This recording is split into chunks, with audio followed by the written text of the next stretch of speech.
ওরে নামাজ আল্লাহর সালাম নেয় না, আল্লাহ পাকে ওয়াজিব হলো সালাম দিবে নবীজিকে। আশিকের টেনে নবী নিবেন বুকে, আশিকের টেনে নবী নিবেন বুকে, স্বাদ মিটে না রোজা দেখে, রোজা দেখে, রোজা দেখে, স্বাদ মিটে না রোজা দেখে, রোজা দেখে, রোজা দেখে।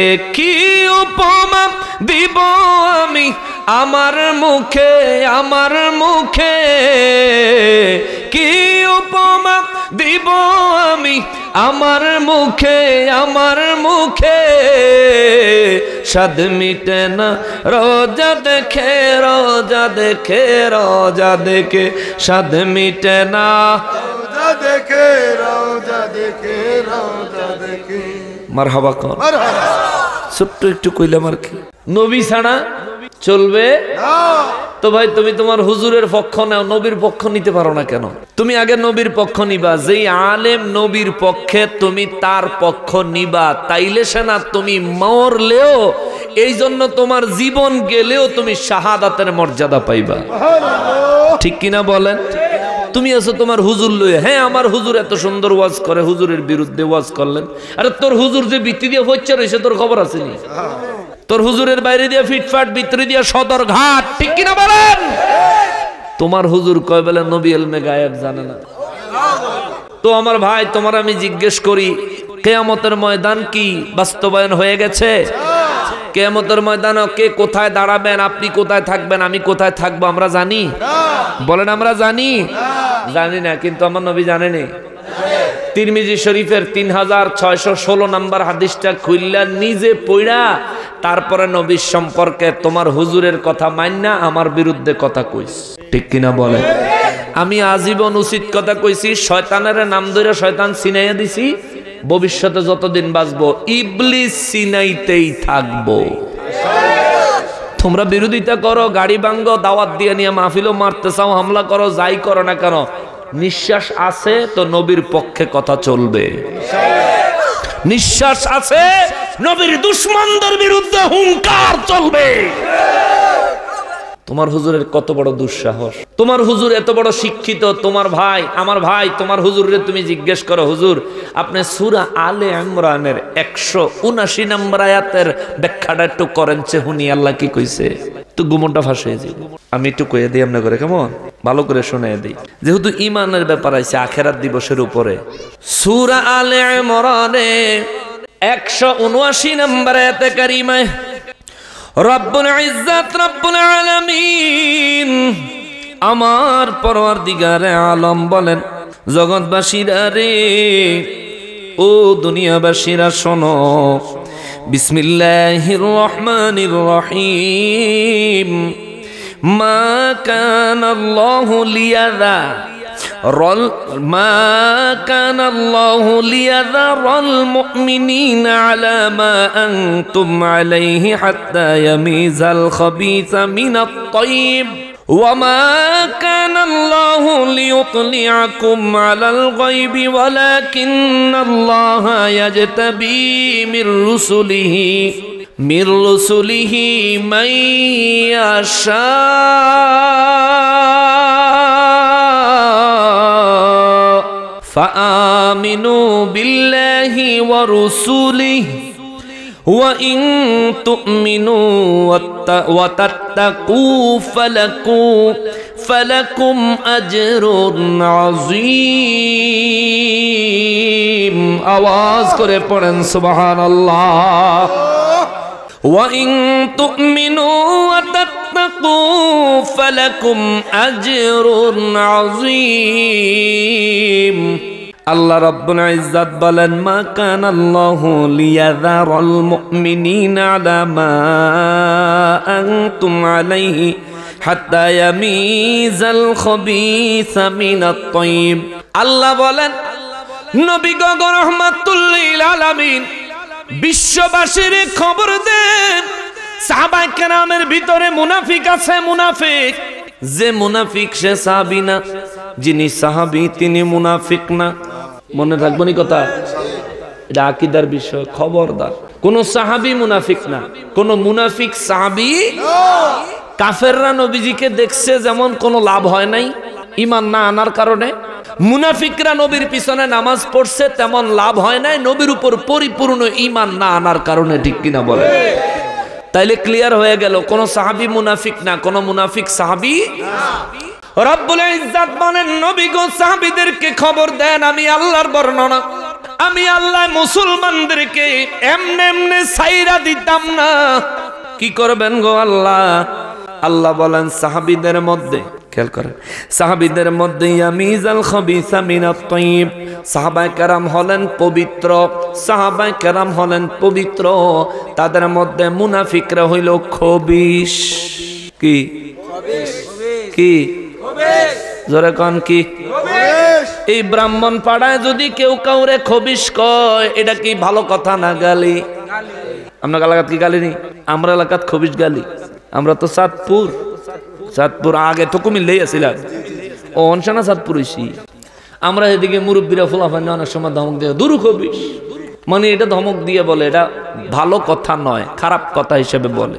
রব্বুল ইজ্জত আমার নূর নবী রাহমাতুল লিল আলামিনের সামনে উপস্থিত সাহাবায়ে কেরামের মজলিস, তাদের মধ্যে যারা মুনাফিক তাদেরকে আল্লাহ খবিশ, খাবিস, খবিস বলে আল্লাহ উল্লেখ করলেন। কারণটা কি? কারণটা কি? কারণটা কি? আল্লাহ কয়, আমি আল্লাহ মুসলমানদেরকে পবিত্রদেরকে খবিস থেকে আলাদা করবই করব, করবই করব, করবই করব, যতক্ষণ পর্যন্ত মুমিন আর মুনাফিক আলাদা না হবে, মুমিন মুনাফিককে, মুনাফিক মুমিনকে যতক্ষণ পর্যন্ত না চিনবে, আমি আল্লাহ তাদেরকে ছাইড়া দিব না। মুসলমানকে ততক্ষণ পর্যন্ত মুনাফিকদের বিরুদ্ধে সাহায্য করতেই থাকবো। জোরে কন্যা সুবহানাল্লাহ। রব্বুল ইজ্জত তারপরে বলেন, জগৎবাসীরা রে শোনো, ওয়ামা কানাল্লাহু লিয়ুতলিআকুম আলাল গায়ব, এ দুনিয়াবাসীরা রে, গায়েবের ইলম তোমরা যদি মনে করো তোমাদের মতো সাধারণ মানুষের কাছে আমি আল্লাহ গায়েবের ইলম দিমু, এটা ভুল। না না না, আমি কোন সাধারণ ব্যক্তির কাছে গায়েবের ইলম দেই না। কার কাছে দেন? যেহেতু আল্লাহ বললেন সাধারণদের কাছে, সর্বসাধারণের কাছে, ঢালাও ভাবে সবার কাছে আমি আল্লাহ ইলমে গায়েব দেই দেই দেই। তাহলে যেহেতু সর্বসাধারণের কাছে দেয় না বললেন, পরে গিয়ে আল্লাহ কয়, শোনো আমি কিছু কিছু ব্যক্তিদেরকে আমার ইলমে গায়েব দেই।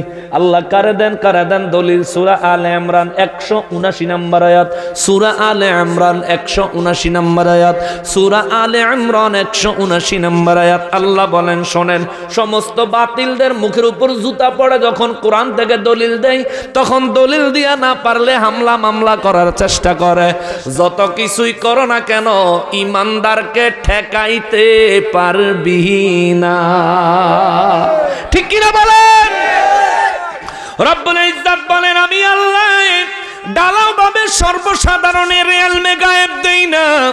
কারে দেন? আল্লাহ কয়, ওয়ালাকিন্নাল্লাহা ইয়াজতাবি মির রুসুলিহি মান ইয়াশা, আমি আল্লাহ যারে ইচ্ছা করি, যেই রসুলকে মনোনীত করি, আমি আল্লাহ আমার মনোনীত রসুলদেরকে আমার ইলমে গায়েব দান করি। জোরে কোন সুবহানাল্লাহ। মনোনীত রসুলদেরকে ইলমে গায়েব দেয় কে? তাইলে ইলমে গায়েব পাওয়ার জন্য যোগ্য রসুল লাগে, রসুলদের যোগ্যতা লাগে। আমার নবীর যোগ্যতা সমস্ত রসুলদের তুলনায় কম না বেশি? আমার রসুলের সমতুল্য যোগ্যতাবান কোন নবী আছে? আমার রসুলের সমতুল্য যোগ্যতাবান কোন রসুল আছে? তিরমিজি শরীফ 3616 নম্বর হাদিস, নবী বলেন, হাসরের ময়দানে আরশে আজিমের ডান পাশে আমি নবী প্রশংসার পতাকা লইয়া দাঁড়াবো, আমার কদমের নিচে সমস্ত নবী এবং রাসূলরা দাঁড়াবে। তাইলে আমার নবীর কদম মোবারক যে জায়গায়, সমস্ত নবীদের মাথা মোবারক সে জায়গায়। জোরে কোন সুবহানাল্লাহ। আল্লাহু এমন মর্যাদাবান বানাইলেন কে? জোরে বলেন না কে? আল্লাহ বলেন ওয়ালাকিন্নাল্লাহ, বরং আমি আল্লাহ ইয়াজতাবি মির রুসুলিহি মাইয়াশা, রসুলদের মধ্য থেকে যারে আমি মনোনীত করি, আমার মনোনীত রসুলরে আমি ইলমে গায়েব দান করি। সুবহানাল্লাহ। তাহলে আমার রসুলের থেকে শ্রেষ্ঠ মর্যাদাবান আর কোন রসুল নাই। আমার রসুলের থেকে আল্লাহর কাছে বেশি মহাব্বতের প্রেমের কোন রসুল নাই। তাহলে আল্লাহ যদি কাউরে ইলমে গায়েবের জন্য মনোনীত করেন, যদি কোনো একজন রসুলকেও আমার আল্লাহ ইলমে গায়েব দেওয়ার জন্য মনোনীত করেন, ওই একজন ব্যক্তি হবেন আমার দয়াল নবী। কথা বলেন ঠিক কিনা? আরো দলিল হাফিজি কোরআন শরীফের 20 পারায় 2য় পৃষ্ঠায় আমার রব্বুল ইজ্জত বলেন, আসমানে এবং জমিনে যত ইলম আছে, জাহিরি বাতিনি প্রকাশ্য অপ্রকাশ্য, সমস্ত ইলমের বর্ণনা আমি আল্লাহ কোরআনের মধ্যে করেছি। সুবহানাল্লাহ। সব ইলমের বর্ণনা আছে কোথায়? সব ইলমের বর্ণনা আছে কোথায়? আসমানের ইলম আছে কোথায়? জমিনের ইলম আছে কোথায়? জমিনের নিচে 7 জমিনের ইলম আছে কোথায়? এ মিয়া বুঝলে জবাব দিয়েন, তাইলে ঈমান শুদ্ধ হইব। তাইলে বুঝবেন কি বলতাছি। 7 জমিনের ইলম আছে কোথায়? 7 আসমানের ইলম আছে কোথায়? রব্বুল আলামিন সম্পর্কে পরিপূর্ণ ইলম আছে কোথায়? তাহলে সমস্ত ইলম আছে কোথায়? জাহিরি বাতিনি প্রকাশ্য অপ্রকাশ্য গায়েব হাজার সমস্ত ইলম আছে কোথায়? জোরে বলেন কোথায়? জোরে বলেন কোথায়? এইবার আমার নবীর কথা যদি বলি, আল্লাহ বলেন আর রহমান আল্লামাল কুরআন খলাকাল ইনসান আল্লামাহুল বায়ান। আমি হলাম রহমান, আমি আমার হাবিবকে কোরআন শিখাইছি। চিৎকার দিয়া বলেন সুবহানাল্লাহ। কোরআনের ইলম আমার নবীর দান করছে কে? আল্লাহ। কে দিয়েছেন? আল্লাহ। কে দান করেছে? কোরআনের ইলম আমার নবীর দান করলো আল্লাহ। আবার কোরআনের ভিতরে সমস্ত ইলম আছে, বর্ণনা কার? আল্লাহ। জাহিরি বাতিনি সমস্ত ইলম আছে, কোরআনে ঘোষণা কার? আল্লাহ। আবার এই কোরআনের পরিপূর্ণ ইলম আমার নবীর অন্তরে আছে, ঘোষণা কার? আল্লাহ। তাহলে জাহিরি বাতিনি ইলমে গায়েব সহকারে যত ধরনের ইলম আছে, সমস্ত ইলম আছে কোরআনে। আর এই পুরোপুরি কোরআনের পরিপূর্ণ ইলম আছে আমার নবীর অন্তর মোবারকে। আরো একবার প্রমাণ হইল, আল্লাহর সৃষ্টিতে আল্লাহ এমন কোন ইলম বানায় নাই যে ইলম আমার নবীর অন্তরে দেয় নাই। কথা কোন ঠিক কিনা? বুঝলে অনেক কিছু, না বুঝলে কিছুই না।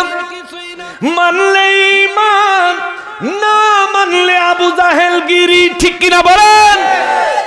মানলে ঈমান, না মানলে আবু জাহেল গিরি। তুমি যদি আবু জাহেল হইতে চাও, হয়ে যাও গা, আমার কিছু আসে যায় না। তবে দোয়া করি আল্লাহ তোমার হেদায়েত দেখ। আমিন। জোরে কোন আমিন। তোমার হুজুর কইল কি? কোরআন শরীফ দিয়া দলিল দেয়। বেয়াদব। কোরআন শরীফ দিয়া দলিল দেয়। নবী এই যে দেখেন, নবীর আল্লাহ কইছে হুজুর আপনি কোন আমি ইলমে গায়েব জানি না। কেন বলছে? নবীজির এই কথা বলতে বলছে এই কারণে যে হুজুর আপনি বলেন আমি নিজে নিজে ইলমে গায়েব জানি না, আল্লাহ আমার ইলমে গায়েব জানাইছে। আল্লাহ আমার ইলমে গায়েব জানায়, সেইখান থেকে আমি ইলমে গায়েব জানি, তোমাদেরকে বলি। জোরে কন্যা সুবহানাল্লাহ। আর এই বেয়াদব না কোথায় লাগাই দিছে দেখেন। সমস্ত ইলম আল্লাহর তামাম সৃষ্টি, তামাম ইলমের রহস্য, জ্ঞানের রহস্য সবকিছু আছে কোথায়? এই বর্ণনাটা দিছে কে? আল্লাহ। 20 পারা 2য় পৃষ্ঠা, হাফিজে কোরআন শরীফ 20 পারা 2য় পৃষ্ঠায়। অন হেদিকে গেলে তবে এদিকে আমার মূল, আমরা যে সফলতা অর্জন করতে চাই, টপিক থেকে হারিয়ে যাব। তবে শোনেন, এখানে একটা প্রশ্ন আছে। হুজুর আল্লাহ হঠাৎ করে কেন বললো যে সবাইরে আল্লাহ ইলমে গায়েব দেয় না, আল্লাহর মনোনীত রাসূলদেরকে ইলমে গায়েব দেয়? এই কথাটা আল্লাহ হঠাৎ করে কেন বললেন? বলার একটা কারণ আসেনি? আসেনি কারণ? শোনেন, এখনকার সময় যেমন নবীর ইজ্জতে আঘাত করেন না বেয়াদব সিপাই সিপাই রন্ধ্রে রন্ধ্রে সমাজের মধ্যে আছে, তখনকার সময় নবীজির জমানায়ও ছিল। গরম লাগতেস। নবী আমার রাহমাতুল লিল আলামিন একদিন বয়ান করতেছেন, ওয়াজ করতেছেন। মনোযোগ, পুরোপুরি নবীজি ওয়াজ করছেন, মনোযোগ দিবেন। নবীজি ওয়াজ করতে যায় আমার নবী বললেন, আয়াতের তাফসিরে গেলে পাবেন, আয়াতের ব্যাখ্যায় গেলে পাবেন। হাদিসে মোবারক আমার নবী রাহমাতুল লিল আলামিন ওয়াজ করার সময় সাহাবীদেরকে কয়, ভাই মাস্টার সাহেব একটু গভীর মনোযোগ দিয়েন, মুরব্বী নড়াচড়া বন্ধ। এটা অত্যন্ত গুরুত্বপূর্ণ কথা। যারা কয় নবীর কাছে ইলমে গায়েব নাই, আয়ে হায় হায়, এই আয়াতের সূরা আলে ইমরানের 179 নম্বর আয়াতের তাফসীরটা দেখবেন, ব্যাখ্যাটা দেখবেন। নবী আমার রাহমাতুল লিল আলামিন সাহাবা কেরামের সামনে আমার নবী ওয়াজ করতেছেন। নবী বলেন, সাহাবীরা রে, আমার উম্মতেরা যখন আল্লাহ বানায় নাই, আমার উম্মতদেরকে আল্লাহ যখন বানায় নাই, আমার কোন উম্মত যখন জন্মগ্রহণ করে নাই, আমার উম্মতের আল্লাহ যখন সৃষ্টি করে নাই, আমার উম্মতের যখন আল্লাহ কোনো প্রকার জন্মগ্রহণ করার সুযোগ দেয় নাই, এক কথায় আমাদেরকে বানানোর আগে আমার নবী বলেন, আমার রব্বুল ইজ্জত আমারে দয়া কইরা আমার উম্মত গুলার রূহ, আমার উম্মত গুলোর শারীরিক অবয়ব আকৃতি কেমন হবে, কে আমারে মানবো, কে আমারে মানত না, কে আমার উপর ঈমান আনবো, কে আমার উপর ঈমান আনত না, এই সমস্ত বিষয়গুলো আমার আল্লাহ আমার উম্মত সৃষ্টিরও আগে, জন্মেরও আগে আমি আল্লাহরে রূহের, আমি নবীরে রূহের জগতে আমার আল্লাহ দেখায়া দিছে।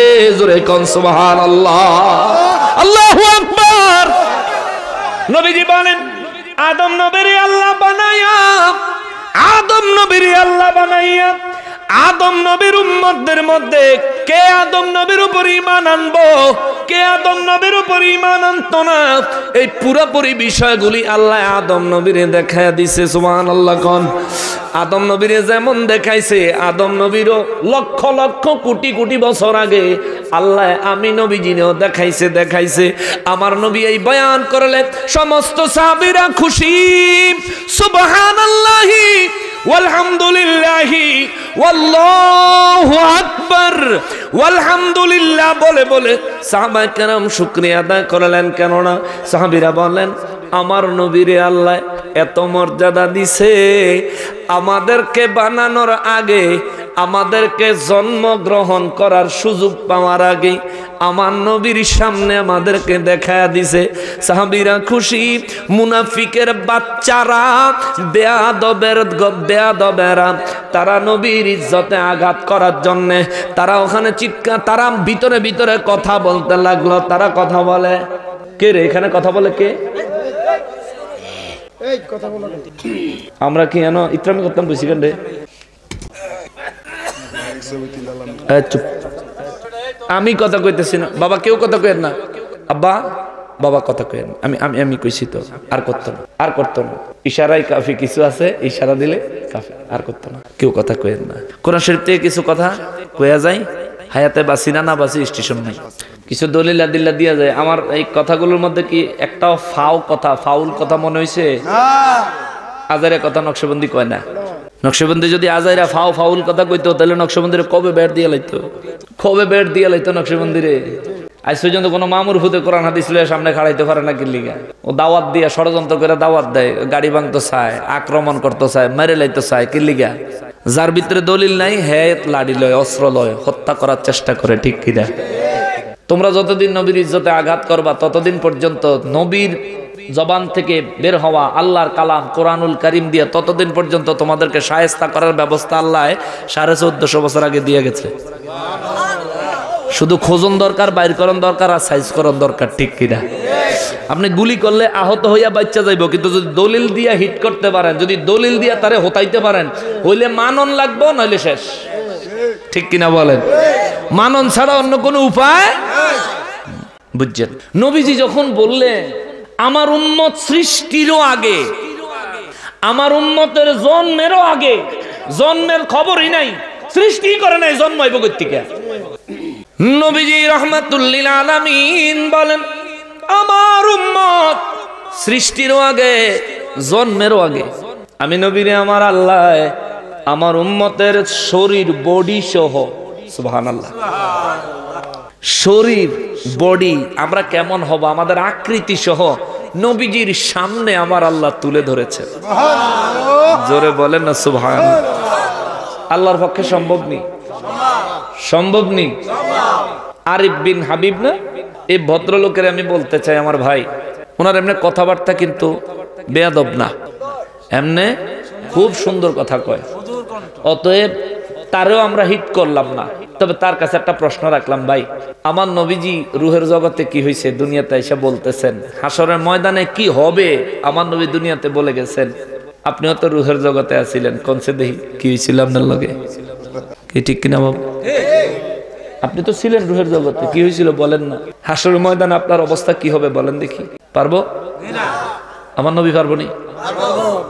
হায় হায় হায়। নবীজির হাদিস শরীফ খুঁজেন, নবী বলেন সর্বপ্রথম রওজা মোবারক থেকে হাসরের ময়দানে আমি নবীকে উঠানো হবে। আমাকে উঠানোর আগে জান্নাত থেকে সবুজ রঙের পোশাক আমি নবীজির রওজা মোবারকে পাঠানো হবে। সবুজ রঙের পোশাক মোবারক আমাকে পরাইয়া হাসরের ময়দানে উঠাইলে আমি সর্বপ্রথম উঠব, চতুর্দিকে তাকিয়ে দেখব কেউ নাই, সঙ্গে সঙ্গে সিজদায় পড়ে যাব। আল্লাহ আমারে না দেখায়া বুঝি আমার উম্মত সব জাহান্নামে দিয়ে দিছে। আল্লাহ বলবো হাবিব আপনারে দিয়ে আমি হাসরের ময়দানের উদ্বোধন করলাম। জোরে কন্যা সুবহানাল্লাহ। কোন নবীর বিরুদ্ধে কথা কও? এই কোন নবীরে কও ইলমে গায়েব জানে না? কারে বলো তুমি? তুমি কোরআন শরীফ দিয়া দলিল দাও নবী ইলমে গায়েব জানে না? তো তোমার কাছে আমার একটা প্রশ্ন ভাই, আলিফ লাম মিম সূরা বাকারার প্রথম আয়াত, 3 অক্ষরে একটা আয়াত, 3 অক্ষরে এই আয়াতটার অর্থ বলো। পৃথিবীর যত তাফসীরের কিতাব আছে সমস্ত তাফসীরের কিতাবে এই 3 অক্ষরে এক আয়াতের অর্থ লেখছে আল্লাহু ওয়া রাসূলুহু আ'লামু বিমুরাদিহি। এই আয়াতের অর্থ আল্লাহ এবং রাসূলই ভালো জানেন। জোরে কন্যা সুবহানাল্লাহ। তাহলে এই আয়াতের অর্থ আমাদের জন্য কি জাহের না গায়েব? এই আয়াতের অর্থ আমাদের জন্য, যেহেতু আমরা জানি না, শুধু জানেন কে? আল্লাহ এবং তার রাসূল। ওদের দলের হুজুরদের তাফসীরের কিতাব খুললেও দেখবেন এটাই লিখে রাখছে। ওদের দলের হুজুরদের তাফসীরের কিতাব খুললে দেখবেন এটাই লিখে রাখছে পৃথিবী বিখ্যাত তাফসীরের কিতাব 62, তার উপরে আরো কিতাব আছে যেগুলো বিখ্যাত নয় কিন্তু তাফসীরের কিতাব। সমস্ত তাফসীরের কিতাব খুলবেন, আলিফ লাম মিম এটার ব্যাখ্যা কেউ করে না, অর্থ কেউ লেখে না, একটা লাইনই লেখে আল্লাহ এবং তার রাসূলই ভালো জানেন। অথবা লেখছে আলিফ লাম মিমের অর্থ আলিফ লাম মিম, অর্থাৎ আমি এর দূরই জানি, এর বেশি জানি না। তাইলে এই আলিফ লাম মিমের তাফসীর জানে কে? আল্লাহ। আলিফ লাম মিমের তাফসীর আমার নবী জানে, কার দেওয়া ক্ষমতা? আল্লাহ। তাইলে আলিফ লাম মিমের তাফসীরের যে ইলম, এই ইলম আমাদের কাছে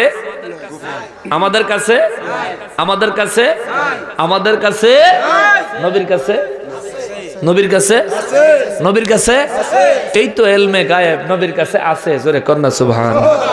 ওরে ফাদামদামা তোরে আর কেন রে বুঝাইতো?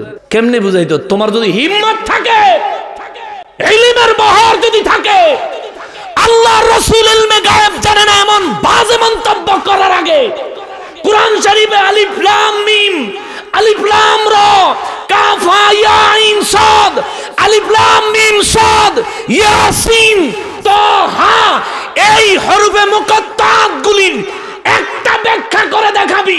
যদি করতে না পারো মানতে হবে আল্লাহর রাসূল ইলমে গায়েব জানে। ঠিক কিনা বলেন?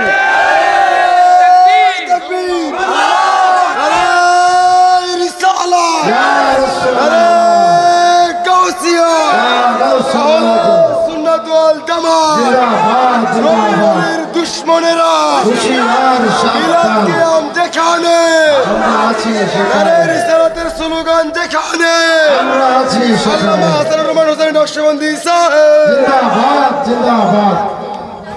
বাবা এরপরে কি আর দলিল দরকার আছে? ইলমে গায়েবের দলিল আর দরকার আছে নি?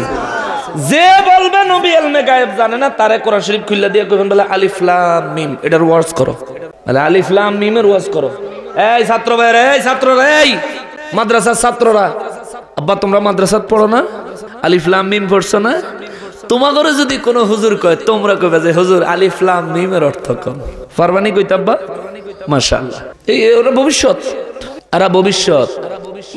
ভাই আরিফ বিন হাবিব, এই ভদ্রলোকের আশেকান মহব্বতওয়ালা যারা আছেন, মুরিদান বা মুহিব্বিন, আপনাদেরকে বলি, আপনাদের হুজুর যে কইলো নবী ইলমে গায়েব জানে না, আপনার হুজুরে দয়া করে একটু কইেন যাতে আলিফ লাম মিম এটার তাফসীরটা একটু করে দেয়, এটার ব্যাখ্যাটা একটু করে দেয়। কোরআন শরীফের হরফে মুকাত্তাআত গুলির ব্যাখ্যা, গ্রহণযোগ্য ব্যাখ্যা করে দেয়। তাইলে তোমার হুজুর যে কইছে নবীজি ইলমে গায়েব জানে না, এটার ব্যাপারে বিবেচনা করে দেখবো তোমার হুজুরের কথা সত্য না মিথ্যা, ঠিক কিনা বলে। হায় হায় হায় হায়, মুসলমানের আরিফ, আমার পেয়ারা নবীর উম্মতের আরিফ, বয়ান করছিলাম আমার নূর নবী রাহমাতুল লিল আলামিন সাহাবায়ে কেরামের সামনে ওয়াজ করতেছেন। আমার উম্মতের সৃষ্টির আগে, জন্মের আগে আমার উম্মতগুলা আমার সামনে দেখায়া, আমার আল্লাহ আমারে দেখায়া দিল কে আমার উপর ঈমান আনবো আর কে আমার উপর ঈমান আনতো না। আমার নবীজি এই বয়ান যখন করলেন, মুনাফিকেরা নিজেরা নিজেদের মধ্যে কানাঘোষা করতে লাগলো, দেখো দেখো মুহাম্মদ মুস্তাফা সাল্লাল্লাহু আলাইহি ওয়াসাল্লাম কি বলে রে, যেই সন্তান এখনো মায়ের গর্ভে জন্ম নেয় নাই, ওই সন্তান এই নবীর উপরে ঈমান আনবো নাকি আনতো না, এই বলে এই নবী জানে। মুনাফিকরা কইতাছে আর কি, যে সন্তান মায়ের গর্ভ থেকে এখনো ভূমিষ্ঠ হয় নাই, যে সন্তান এখনো মায়ের গর্ভে আসে নাই, এই সন্তানটা এই নবীর উপর ঈমান আনবো নাকি আনতো না নবী বলে জানে। অথচ আমরা এই নবীর সাথে থাইকা আমরা যে নবীর বিরোধিতা করি, এই নবী খবর পায় না কেন? নাউজুবিল্লাহ, জোরে কন নাউজুবিল্লাহ। তারার মনের মধ্যে এই কথা যখন আরম্ভ হইল রে, সকলের মনের খবর আমার নবীকে জানার পাওয়ার দিয়েছেন কে? আল্লাহ। জোরে বলেন না কে? আমার নবীজির সঙ্গে সঙ্গে বসার থেকে দাঁড়িয়ে গেলেন, মিম্বার মোবারকে উঠে গেলেন, রাগান্বিত চেহারা লইয়া আমার নবী রাহমাতুল লিল আলামিন বলেন, এখন থেকে কিয়ামত পর্যন্ত, কিয়ামতের ময়দানে কে জান্নাতি হবে কে জাহান্নামী হবে, সমস্ত বিষয়ে তোমরা আমাকে প্রশ্ন করো, আমি নবী উত্তর দেওয়ার জন্য তৈরি। আল্লাহু আকবার। কিয়ামত পর্যন্ত কি হবে আমাকে প্রশ্ন করো, আমি উত্তর দেওয়ার জন্য তৈরি। কিয়ামতের ময়দান থেকে কে জান্নাতে যাবে কে জাহান্নামে যাবে, তার নাম, তার বাবার নাম, তার বংশের নাম পর্যন্ত আমি নবী এই মুহূর্তে বলে দিতে পারি। এক ব্যক্তি কয়, হুজুর এই কিছু আছে না ব্যাককল টাইপের মানুষ, নবীজির চেহারা মোবারক লাল হয়ে গেছে, সাহাবায়ে কেরাম ভয়ে আতঙ্কিত হয়ে গেছে, আল্লাহর রাসূল যদি নারাজ হয়ে যায় আল্লাহ গজব নাজিল করে দিব, নবী যদি নারাজ হয়ে যায় আল্লাহ গজব নাজিল করে দিব।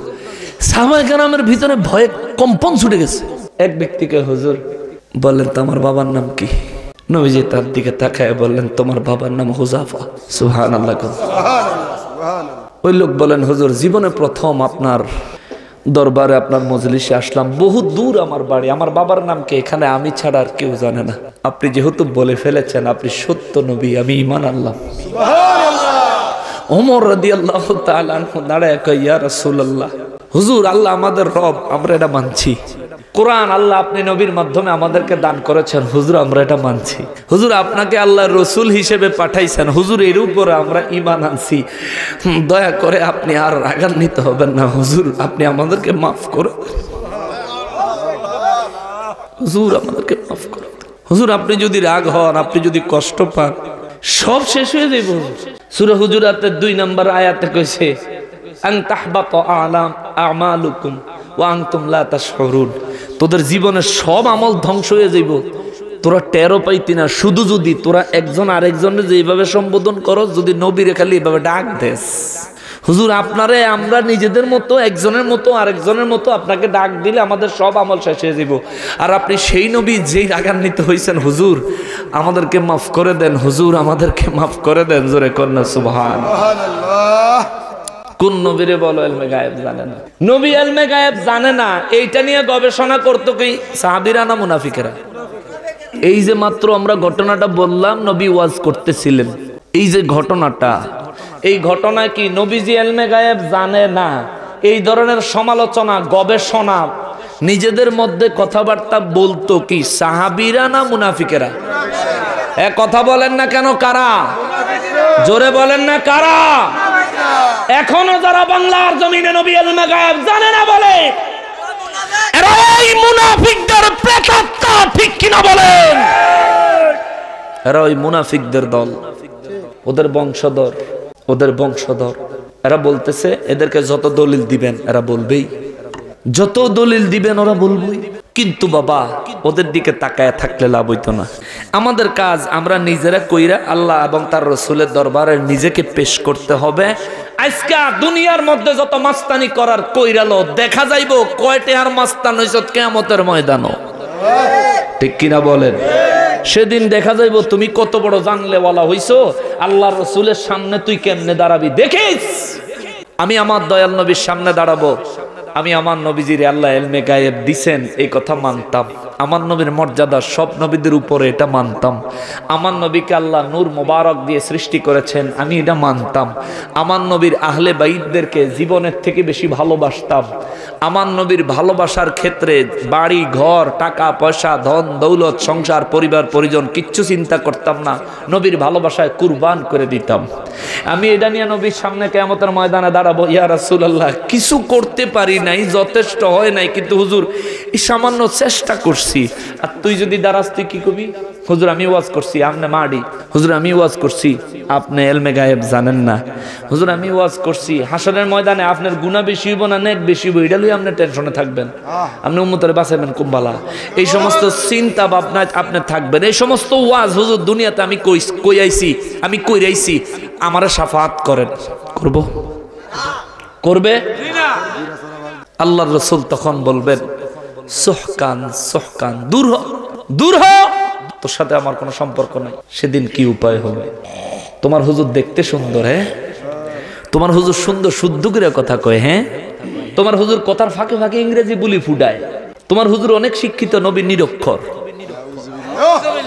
তোমার আম্মা ভার্জিন নবীর বিবি উম্মুল মুমিনিন হযরত খাদিজা রাদিয়াল্লাহু তাআলা আনহা ভার্জিন না, হ্যাঁ এই সমস্ত কথা তোমার এক হুজুর কইব, আর ওই হুজুরে তুমি সমর্থন কইরা তুমি একেবারে বেহেশতে যাইতা গা রেডি হয়ে গেছো গা। কে দিছে তোর এই খবর? এই বুয়া খবর তোরে কে দিছে?